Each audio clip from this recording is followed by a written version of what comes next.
What are those operating system bolt from the ground up to run only Doom? As you can probably gather from that clip, I'm working on making an operating system that runs only Doom. In the previous part of the series, we got the basic kernel down and linked all the Doom code with it, and now in this part we will attempt to read the WAD file, aka the file that gives Doom all the data it needs to actually play the game.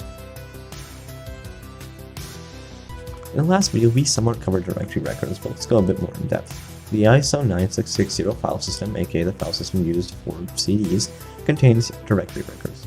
Each directory record contains data about the directory and the files within it. We care about a couple of things in them: the name of the record, the files, and the location of the data, and the length of the data.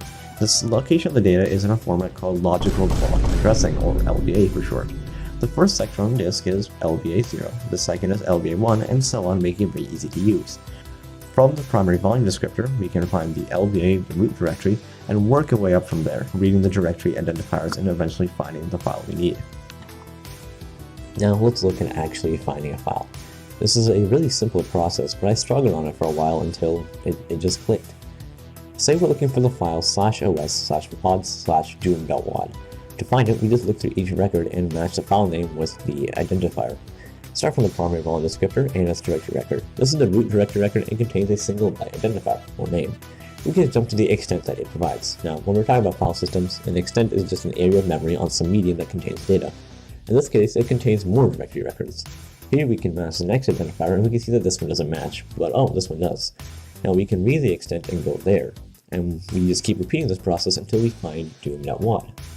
At which point we can read its extent, and instead of pointing to another directory, it points to the actual data for doom.wad.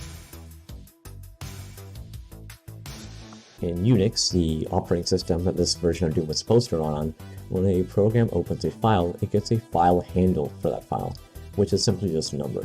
The OS will then keep track of that file handle, and when programs want to do file input-output, they just can pass in the file handle to functions, cleverly named as read and write.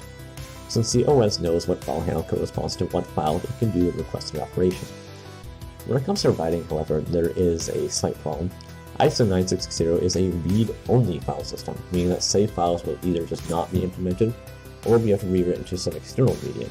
Now, there is another alternative, which is simply loading in a pre-made save file into the medium itself, and just overwriting that, just the same block of memory every time. We'll have to see how feasible it is, and it just won't work if the files change in size. So what's next, one may ask? It must certainly read from the IWAD now, right? Well, it does, but unfortunately there's one last issue: memory management. You see, Doom calls things like phallic and free, which means we need to implement these next. That in of itself deserves its own video, and that will be coming out soon, I promise. I might have included it in this video, but this one already took so long to come out, I just don't want to do it later. On another note, we recently hit 100 subs, which is great. Thanks for completely subscribe. And you know what? Like the video if you liked it, dislike it if you didn't, and goodbye.